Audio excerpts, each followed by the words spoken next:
On this edition of Sightings, dramatic new video from Gulf Breeze, Florida demonstrates why that area has become the world's greatest UFO hotspot. Startling first-person accounts of parents who communicated with their children years before they were ever born. The close-up of a little boy's face appeared, and he said, "Mommy, I'm coming." England's Chillingham Castle is everything a medieval castle should be, including haunted. It would be much more extraordinary to have no spirits floating around here. Find out how the internet can test your psychic abilities. The intuition about not putting the cartridge in the gun saved my life. And why does the mysterious Mayan calendar end in the year 2012?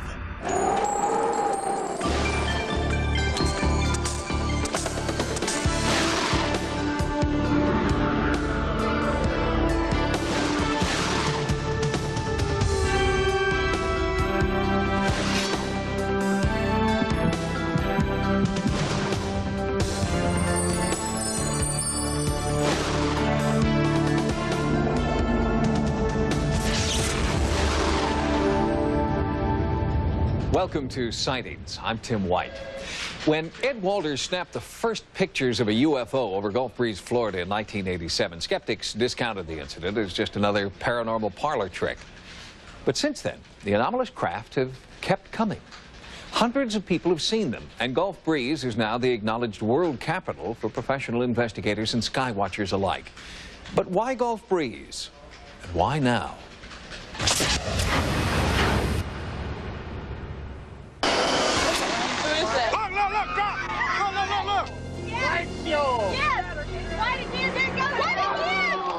If you look, you'll see them, because they're there. On vacation in 1991, Carol and Ken Baker and their daughter Jennifer fell in love with the charm of Gulf Breeze, Florida, and decided to move here. The Bakers did not know that they were moving into UFO Central, and frankly, at the time, they wouldn't have cared. My husband and I often discuss it, and we really can't remember having had a conversation about UFOs in our life. We weren't familiar with anything involving UFOs. We had no interest in UFOs. I don't even watch science fiction. All that changed, however, on a balmy April evening in 1994. Carol was driving Ken to work. I jammed the brakes on, and we were looking, out of the side of the car at it, and it was like nothing I'd ever seen before. We couldn't tell if it was three-dimensional, but it did look like a sphere that was about the size of a Volkswagen Beetle. And there was some kind of swirling inside of it, like a gas. And the thing that struck us most was it was extremely bright. I felt it was my civic responsibility to actually report what I saw, because I didn't know what it was. Our first instinct was probably to call the police or the military. And then we thought, well, maybe, that's not such a good idea. They'll think we're crazy. And someone where my husband works at the post office said, well, there's a UFO group in Pensacola, you should call them. Show me the area where you were. It was then that the Bakers had their first contact with the local Pensacola chapter of MUFON. They filed a sighting report and heard about Shoreline Park, the now famous spot where thousands of amateur skywatchers have gathered to scan the heavens for signs of extraterrestrial spacecraft. It all started with this photo and the man who snapped it, Ed Walters. In 1987, Walters released supposed hard evidence of a craft witnessed by many others, including local MUFON president Art Hufford. By the middle of 1988, there were some 500 witnesses who had also come forward with UFO sighting reports. So it became a real hot issue in the area. And by the middle of January of 1991, sky watches had become a 7-night-a-week, year-round activity. So we started to go, I guess, in May to Shoreline Park on a regular basis, maybe, 3 nights a week, 4 nights a week sometimes. And it was August the 12th before we had a sighting at Shoreline Park, and it was very different to what we had seen. And we've been just at this ever since now. It's a consuming interest for both of us. At first, the Bakers were simply curious, but it was not long after their sighting at Shoreline Park that Carol and Ken began writing a weekly newspaper article about the Gulf Breeze UFO phenomenon. The Allen newspaper. I started to ask why, these things were occurring and nobody wanted to write them. The Islander had published articles in the past, but there had been nobody that was able to do them. And I started in November '94, and for all of '95, it was almost a weekly occurrence. We had so many sightings. Oh my God, just hovering right there. Then, on July 21st, 1995, Ed Walters, the man who got Gulf Breeze residents searching the skies in the first place, captured another dramatic UFO appearance on videotape. I thought I saw from my office window that looks out over this sound a very fast UFO, something, streak by. So I set up the camera, turned it on, went to work. Before I left, I came back in the room, and by God, there it was. Whoa, there it is, off to the left, coming this way. So I just spoke aloud as to what I was seeing as the UFO maneuvered. Doing the loop. Didn't get a whole lot of it, but it caught it as it came into field of view, turned, reversed its field, and swung around and left. This UFO looked fake, so Walters contacted UFO analyst Dr. Bruce Maccabee. Dr. Maccabee is a research physicist under contract to the U.S. Navy and is an expert photo analyst. He is also director of the Maryland chapter of MUFON. When Ed Walters first called Dr. Maccabee, he explained why this video could not have been faked. As we talked, I noticed down below the UFO, along the tree line, you could see the movement of a shadow that moved with the UFO.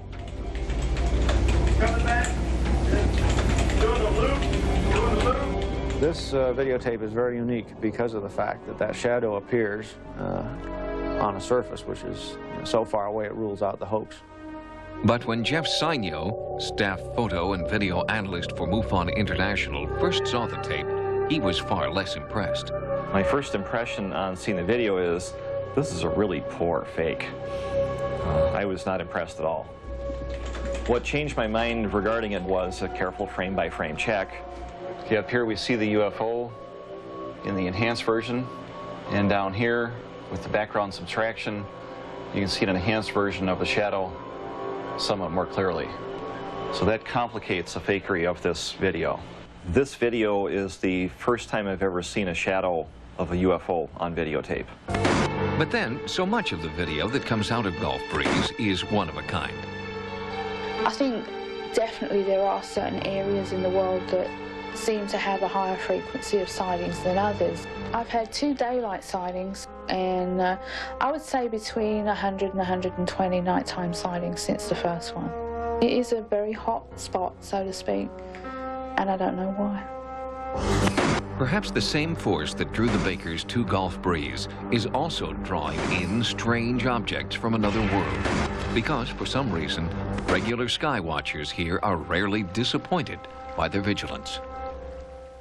Because most of the best UFO photographs and videos have come from one man, Ed Walters, skeptics charge that Walters is faking his famous evidence. But the jury's still out because so far, none of his material has been proven to be a fake.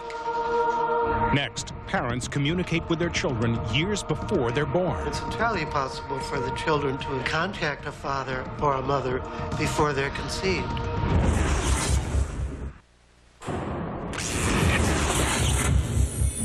It's not unusual for prospective parents to dream about their child before it's born.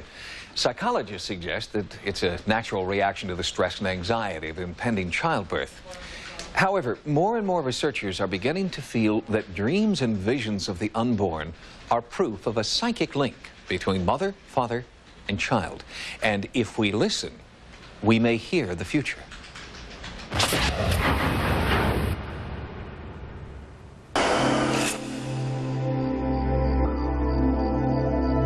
I was just falling asleep one night like any other night, and just when I was in that half awake, half asleep state, the close-up of a little boy's face appeared right in front of my face, and he said, "Mommy, I'm coming." And then it just hit me that I'm seeing my son-to-be. At the time, writer Teresa Dana wasn't pregnant or even planning to have children. When I had that vision of my son, All of the priorities in my life just completely changed. All I wanted from that moment on was the opportunity to be his mother and to nurture him and to help him fulfill his purpose for coming. Teresa shared her life-changing vision in an open letter to a national magazine. The response was overwhelming. Teresa found out she was not alone. Dear Teresa, this is why I believe my children let me know they were on their way. In January '93, I began to hear a baby crying in my house. In the fall, I dreamt of a little girl with pigtails running up to me and smiling. After that letter was published, I received letters from people all over the country explaining very similar instances where people had seen visions or a dream of a child, and they have since had those children, and those children look just like the children in their vision. We're not talking about just one or two cases here. We're talking about what I think is really sort of the leading edge of exploration or of scientific discovery. Dr. David Chamberlain is the president of the Association for Pre- and Perinatal Psychology and Health. He has devoted the past 20 years to the study of infant development. The new evidence is overwhelming as far as I'm concerned for the great intelligence and wisdom of these babies long before they should have any at all. It's entirely possible for the children to exert their influence and make an appearance and contact a father or a mother before they're conceived. One of the things that brought Aaron and Jeanette Pontius together 24 years ago was their dream of a home full of children. But medical complications during the birth of their first daughter, Angie, forced the young couple to reevaluate their life plan. It was always a traumatic experience for me, and so it made it hard to even consider having another child. Even though mother and daughter pulled through fine, it was still something you just don't forget. Since then, the Pontiuses have had more children, but each birth has taken its toll on Jeanette. After 4 children, all girls, doctors warned that another childbirth would be extremely risky. But then Jeanette had a premonition.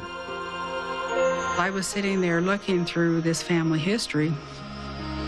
It was a definite, clear message to me that we would have a son and his name would be Michael. Despite what Jeanette felt was a clear message from her unborn son, her health was failing. Jeanette's doctors warned her again about the dangers of childbirth and recommended surgery that would prevent Jeanette from having any more children. Reluctantly, Jeanette called to schedule the surgery. As my hand touched the phone, I looked up, and across the room stood this very cute little red-headed boy with the saddest face. He appeared to be about 3 years of age. He never said a word, but the message was on his face. Why don't you want me? I took a step towards where he was. As I did this, he took a step backwards, and as he stepped backwards, he just faded and disappeared, and he was gone. I think these mothers and fathers that are in touch with their babies by one means or another, a vision or a dream, are exercising psychic ability. It's telepathy. It's beyond the ordinary senses. Although he didn't call it telepathy, Aaron too experienced a strange sense that his family was incomplete. Several times at the dinner table, we'd all sit down to have dinner. There would be the 4 girls, my wife and I'd say, well, who's missing? You know, and it was an unconscious thing that I would say. It was never intentional, and I said it several times, I guess, more than I really remember. But it was the Pontius children who saw Michael most clearly and claimed to have made contact with their brother. The next morning after I had seen Michael, I was in my living room, and Heather came running down the hall, and she was really excited and in a hurry. And she says, come quick, hurry and come play with Michael before he leaves. Heather, now 17, vividly recalls that first extraordinary encounter. He was sitting Indian style and had his arms down on his knees. And he just had this like little smile on his face, and we ran down the hall along with my mom following us, and by the time we had all got in the room, he had just disappeared. And I wasn't scared or anything. I felt that he was there for a good reason, not to harm us. The following night, Karen woke up in the middle of the night just hysterical or something. She explained how she had been laying there in bed and she could see this boy over the foot of her bed. And when we asked her where this boy went, her explanation was exactly this. She says he didn't hop, he didn't skip, and he didn't jump, but he just went up and he disappeared. And she pointed to the ceiling and she said he was gone. Of course, I was a little bit stunned by what she was explaining, and I very carefully asked Karen, I said, well, what was this boy's name? And she says, Michael.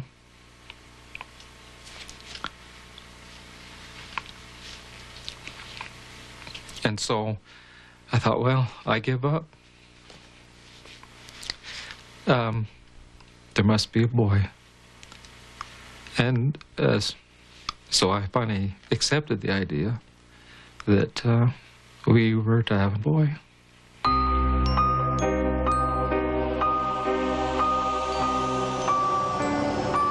For the Pontius family, listening to their hearts was a gamble that paid off.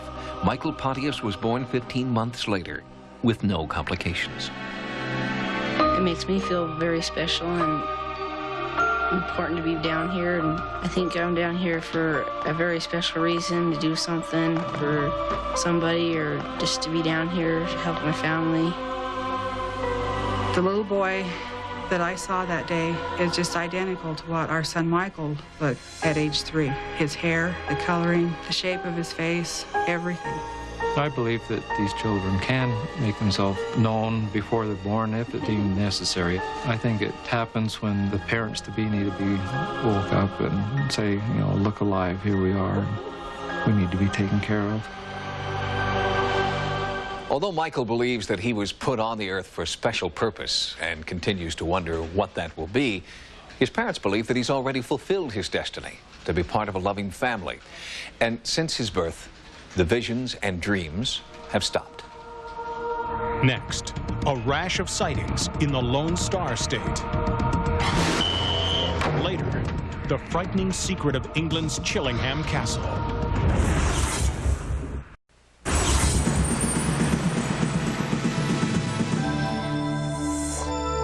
Here are some of the stories Sightings is following in the news. For years, mysterious lights over Marfa, Texas had locals convinced that they were Grand Central Station for flying saucers. The Marfa lights have since been explained away as natural phenomenon. But new lights in Texas cannot be written off so easily.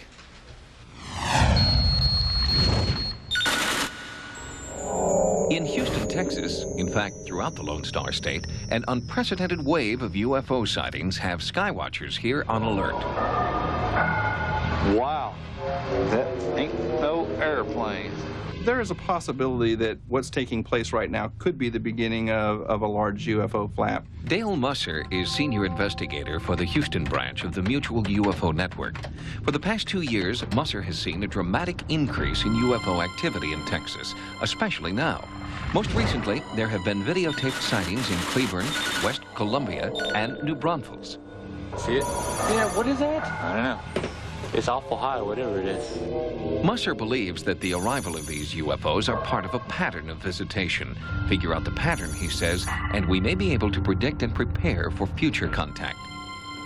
We have noticed a pattern that does occur. It's very difficult to map out, but what we're beginning to see is that if you can catch when a flap first starts, that it will go on for several months, and then usually there's a big pause, and almost a year to the day later, there will be another flap.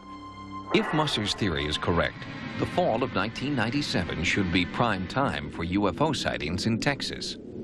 Regardless of what happens, we're going to continue to watch the skies, and we plan to keep our eyes open.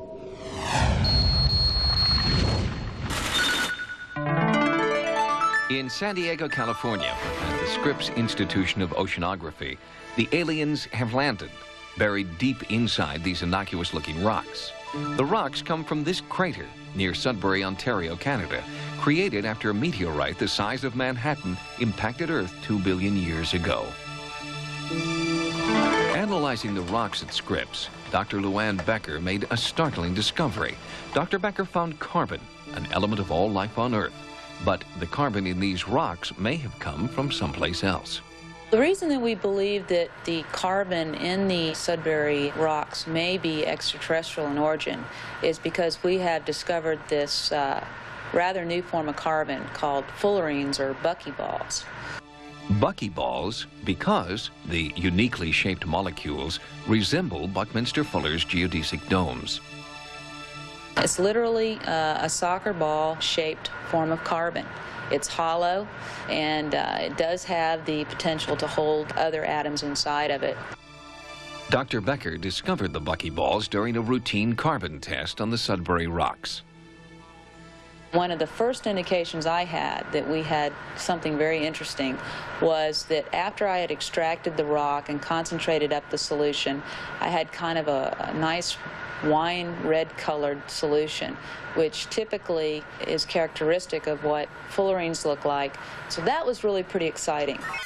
Because these molecules can carry and preserve other elements inside them, buckyballs have been likened to a kind of extraterrestrial Tupperware, carrying oxygen, helium, and other building blocks of life from galaxy to galaxy.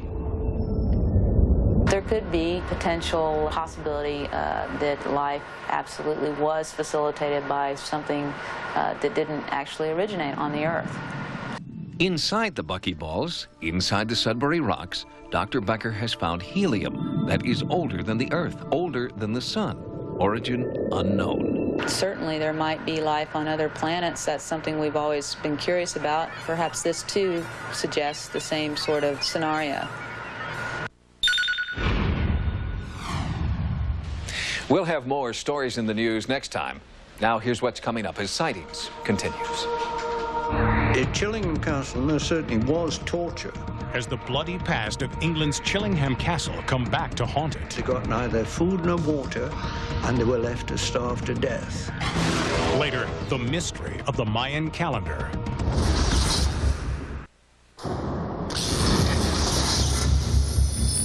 Chillingham Castle on the windswept moors of northern England is a monument to just how dark the Dark Ages could be.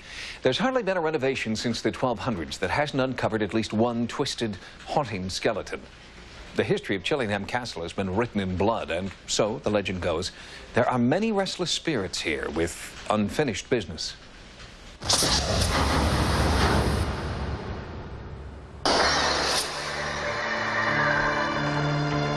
It's not a feeling that there's somebody there. It's a feeling that you're not alone, which is slightly different. I've never seen any ghosts, but you don't have to see a thing to believe it. You can know a thing is there without seeing it.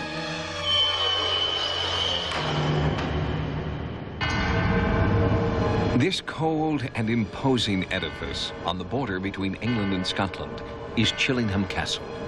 Built by the descendants of William the Conqueror, the castle is inextricably bound to the warfare, torture, and murderous passion of British history. In a letter dated 1520, even the mighty Spanish Armada is warned to stay away from Chillingham or come prepared to fight to the death. The family crest reflects the dark and dangerous forces that are the legacy of Chillingham. The Wakefield bat flies over the castle, and real bats fly around within. And even the present-day owner, Sir Humphrey Wakefield, admits there is an air of evil here. The atmosphere is right for ghosts, in a way. To me, it would be much more extraordinary to have no spirits floating around here after all the excitement and the horror and the glory and the glamour and the history and the heartache that's been here sort of undisturbed. The castle's staff have grown accustomed to the eerie atmosphere of an 800-year-old castle, complete with dungeons and torture chambers. There's quite a lot of eerie places, quite a lot of places that have a funny feel about them. And there's many times you get a certain feeling in a certain part that there's somebody behind you or there's somebody there. These are the skeletons in Chillingham's closet, the real remains of countless enemies who endured torture so unspeakable that the screams of prisoners begging for death could be heard throughout the castle. This dungeon was called the oubliette, from the French word for forgotten, because that is precisely what happened to prisoners who marked their final days here. At Chillingham Castle, most certainly was torture. within the walls. And the main one really was if they were taken prisoner for information, in which case they would be taken into the dungeon above the oubliette.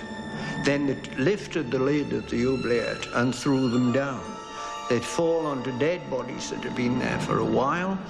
They knew that an oubliette was to forget, so they were forgotten about. They got neither food nor water, and they were left to starve to death. Tony Cornell is the UK's preeminent ghost investigator and has spent more than 30 years trying to develop the study of spiritual contact into a bona fide science. Sightings asked Cornell to inspect Chillingham for hard evidence of paranormal activity. As for Chillingham, is it haunted? Good question. I don't think there's any doubt whatever. Yes, it is. Very haunted. In over 800 investigations, Cornell has searched for scientific methods to quantify decidedly unscientific phenomena. And I think that the scientist's attitude that it's rubbish, which a lot of them think it is a very unscientific attitude. If you take the kind of thing we're investigating, apparitions, ghosts, that is, it's been going on pretty well since recorded history. Cornell began his survey with a search for Lady Grey. Her haunting presence has been reportedly felt for more than a century in halls, towers, and stairways throughout the castle.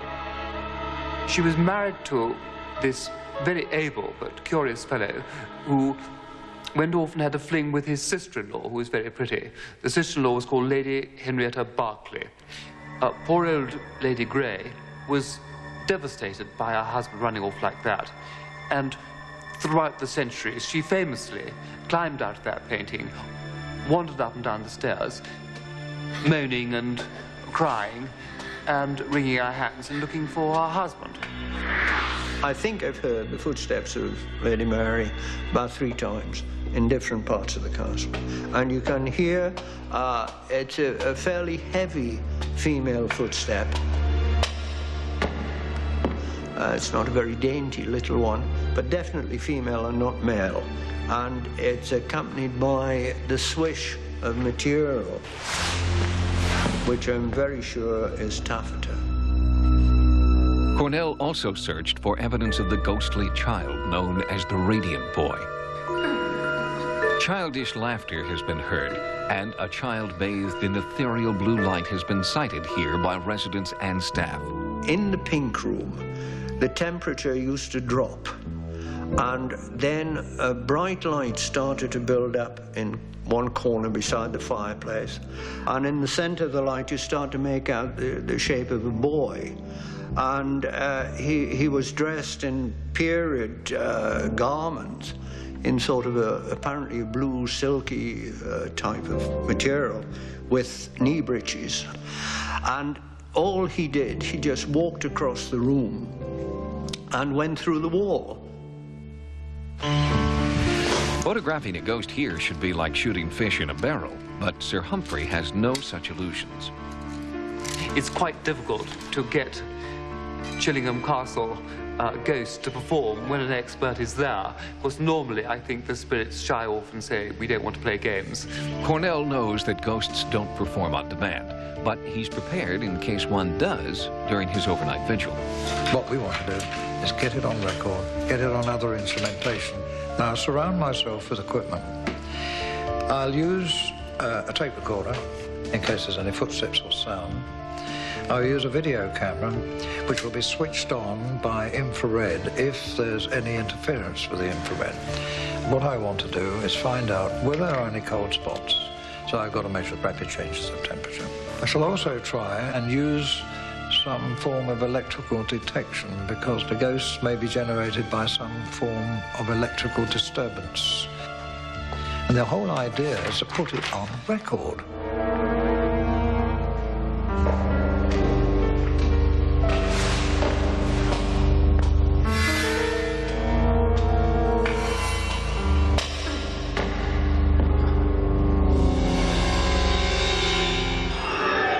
Investigation was only preliminary, more of a fact-finding mission than a ghost hunt. Cornell now believes it will take much more equipment and an army of volunteers to ferret out the restless spirits of Chillingham Castle. There's no doubt in my mind that this castle's got a lot of genuine hauntings and spirits and ghosts, whatever you want to call them. And I think what we've got to do is come back, spend more time, and see if we can get more positive readings. But I'm absolutely convinced that this castle is worthwhile investigating.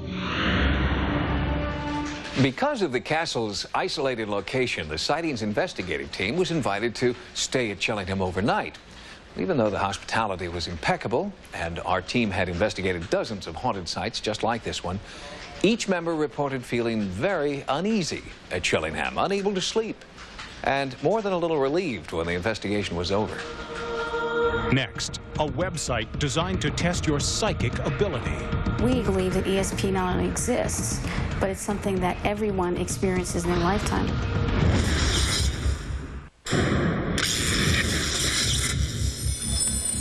Parapsychology is a controversial science with a short and troubled history. This science of the paranormal has been in and out of favor as many times as Saturday Night Live. And history will no doubt record the early 1990s as the nadir of the parapsychology movement. Dr. Dean Radin wants to change all that. His consciousness research lab at UNLV is designing new scientific tests that could make believers out of us all.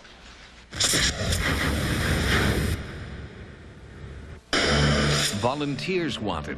Experience with ESP, premonition, and the paranormal, a plus. Report to room 114, Consciousness Research Lab. This is where Dr. Dean Radin and his UNLV team are trying to put the science back into psi phenomena. The overall goal of our lab is to try to get a better understanding of the phenomena that people report out there in the real world, but which are not yet recognized by mainstream science. Dr. Radin's most recent study concentrates on the two types of ESP that seem to touch the most people, presentiment and precognition. Presentiment is literally a pre-feeling. It's a feeling about something in the future. So, for example, you may be going along the road and suddenly you get a bad feeling about the road you're on.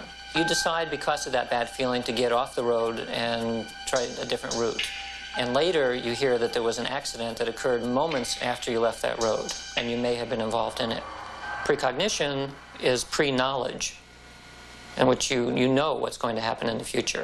Precognition is a case where you're preparing to cross the street, say, and you put a foot out and suddenly something flashes in your mind where you get this image of a truck just barreling past you all of a sudden. And in this case, you have some message, some knowledge of the future, and so you don't cross the street, and sure enough, the truck suddenly barrels past you. So in the case of presentiment, it's the feeling which caused you to make a different decision. And precognition, it's the knowledge or the vision of the future in which causes you to make a difference. Claims of seeing or feeling the future are widespread, but entirely anecdotal, and so easily dismissed by mainstream science. Dr. Radin's goal is to design a test to measure ESP empirically.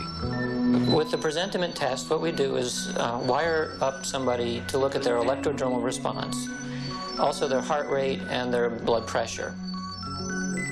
The subject is then presented with a random sample of shocking or calming photographs, with 5 seconds of black in between. What we're looking at then is, during those first 5 seconds, before the person knows what the picture is, does their physiology change differentially, such that if they're about to see an emotional target or an emotional picture, they're already becoming aroused, whereas if they're going to see a calm picture, they stay calm. And the results of these experiments show very clearly that people do get some aspect of their future emotional experience. Alex Heindel, a curator at UNLV's Museum of Natural History, was asked to participate in a consciousness research lab experiment after he told Dr. Radin about a chilling psychic experience he had had as a young man. Several years ago, I was up visiting the family of my then fiancée. And while I was cleaning my revolver, her father asked me if I would take a look at the revolver he had in the house and see if it needed cleaning. And I said, sure. I opened the cylinder on it, and I removed 4 cartridges from the cylinder, cleaned the gun. I put the 4 cartridges that had been in it back in it, And in the box, there were a number of loose cartridges lying around. One of them was different from the rest. I picked that one up. I started to put it in the 5th empty chamber when the alarms went off in the back of my head and something was saying, don't put that bullet in the gun. I listened to that warning. I simply closed the revolver up with the 4 cartridges in it, leaving the hammer resting on an empty chamber. Some weeks later, I was up again visiting. I was there when my fiance's father realized that his wife had just filed for divorce. He came home. He was obviously upset. He went in and he got the revolver and he was waving it around. At one point, he asked me if I knew that his wife was going to file, and I said yes, I had known. And at that point, he stuck the revolver in my face and he pulled the trigger. The cylinder rotated so the hammer fell on the chamber that I had almost put the 5th cartridge in. And had I put it in there, you and I would not be having this conversation today. So it's basically my feeling that the intuition about not putting the cartridge in the gun saved my life. I would say in the case of Alex's story that it was presentiment. And the reason is that he had a bad feeling, but he didn't know what it pertained to. He knew it had something to do with the bullet, and so he acted on that feeling. In order to reach more volunteers like Alex, Janine Rebman, a UNLV research fellow, has designed a modified online version of the ESP test performed in the Consciousness Research Laboratory. Our worldwide website has allowed many people in the world to explore our laboratory and take a peek into the research that we're conducting, and it helps them understand a little more about ESP. Similar to the CRL program, the online test is based on viewing a series of random photographs. Only this time, the subject is asked to describe the picture before viewing the actual image. And that way we can see if what they recorded about the picture actually matches what the picture is. And that's how we test whether they precognized the picture or not. Over 7,000 people from around the world have already participated in consciousness research testing. The website is still operational, and soon Dr. Radin's department will begin to compile the data from this first groundbreaking online experiment. We have had so much research that points to the fact that ESP is a legitimate sensory function that we, at least in the field of parapsychology, certainly believe that ESP not only exists, but it's something that everyone experiences in their lifetime. If you're interested in participating in UNLV's Internet ESP test, you can access their website on the World Wide Web by typing Consciousness Research Laboratory. Next, why the Maya thought time would run out in the year 2012. At the end of the age, there would be a period of chaos, and then there would be a period of rebuilding.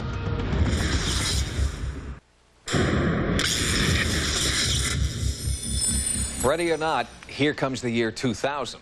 But among many Millennium Watchers, the real fireworks won't begin until the year 2012. That's the magic year the ancient Mayas predicted would transform the world as we know it. But exactly what those changes will be isn't known. And 2012 could just as easily be heaven as Armageddon. In the last millennium, a great civilization of scientists, artists, and warriors, more than 12 million strong, abruptly abandoned their world. They were the Maya, a people of prodigious vision, whose great cities and temples along the present-day Yucatan Peninsula were swallowed up by the jungle after an unknown catastrophe. The Maya left behind great civic centers, temples of worship, houses, apartment buildings. They buried great works of art, pottery, plows, and this, the crowning achievement of Maya culture, their calendar. To this day, it is a puzzle and a passion for modern scholars.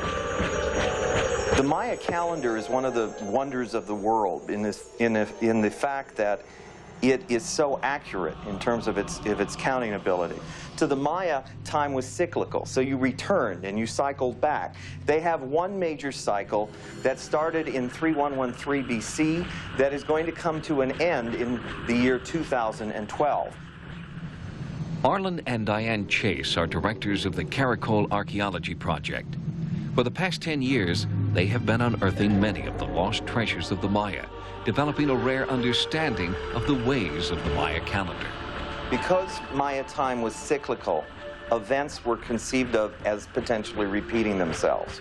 So you have all of these various cycles that fit together. Certain days were considered to be unlucky. Other days were considered to be very good. It's like looking in your horoscope. Well, the Maya had that same kind of relationship with the calendar. Certain days were good, certain days were bad. Certain years were bad. Certain blocks of 20 years were good and bad. Each block of time and its so-called personality, whether good or bad, feast or famine, were the teeth on the cogs of the calendar.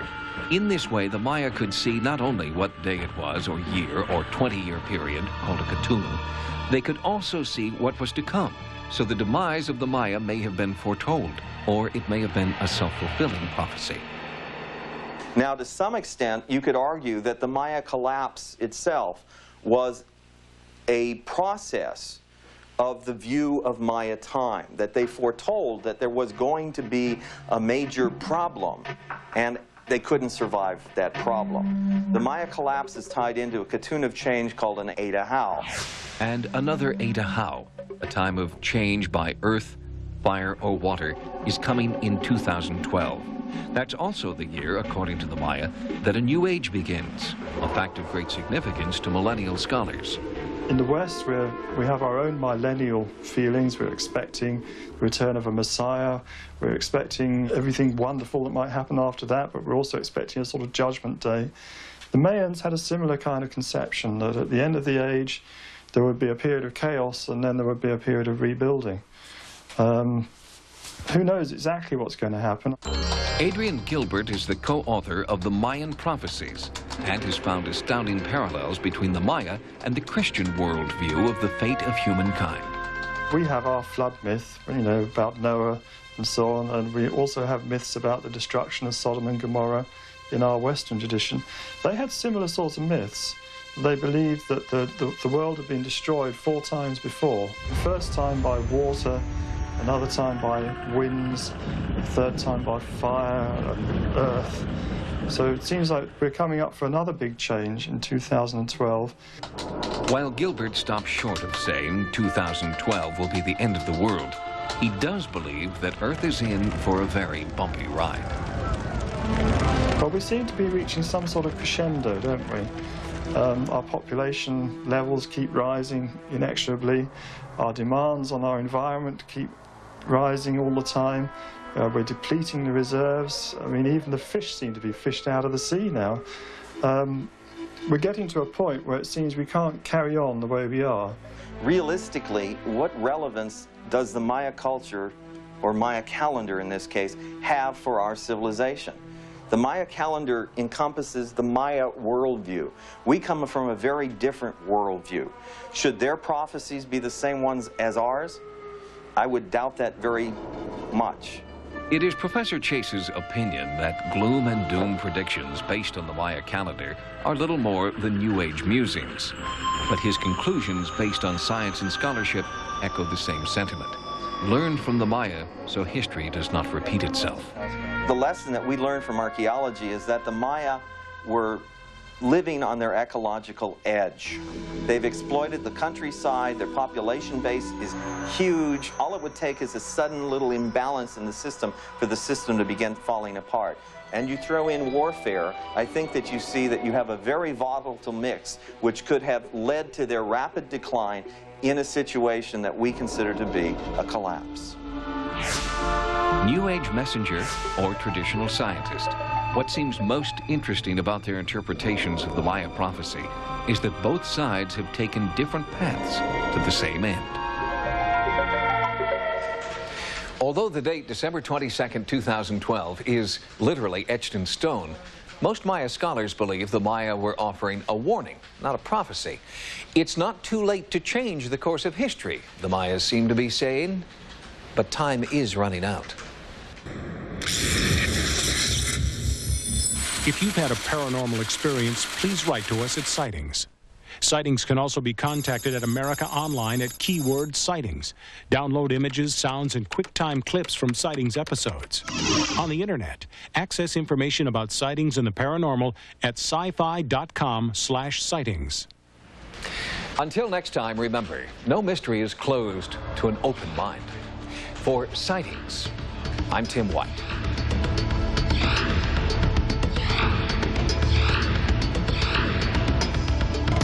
Next on Sci-Fi, Dark Shadows. This is freighter number 17. We assume that we've been listed as missing, and any search for us ended months ago. Jason London stars in Alien Cargo. Friday at 9 p.m. Only on Sci-Fi.